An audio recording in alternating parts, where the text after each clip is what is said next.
नेपालमै पहिलोपटक सबैभन्दा ठुलो काम भयो। गोर्खुमा ओभरपास बन्यो। फ्लाइओभर पनि भन्छन् मान्छेले, तर खास यो ओभरपास रहेछ।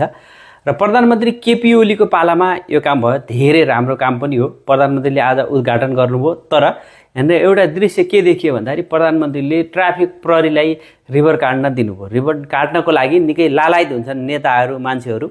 यो चाहिँ नयाँ आयो। र यही प्रधानमन्त्रीकै पालामा दैलेखमा मिथेन ग्यास पनि प्रसादित हुँदैछ।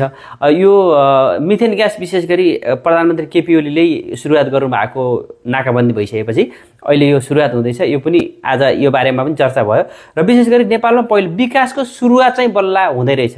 17 करोड 6 लाख भन्दा बढी लगानी लागेको 4 वर्ष लागेर बन्यो भनेपछि एउटा कुरा के भन्दाखेरि जम्मा 17 करोडमा बन्यो भने यत्रो ओभरपास जम्मा 17 करोडमा बन्द रहेछ भने विकास गरौँ भनेपछि खासै ठुलो कुरा त रहन्छ। देशमा बजेट 18-19 खर्बको बजेट हुन्छ।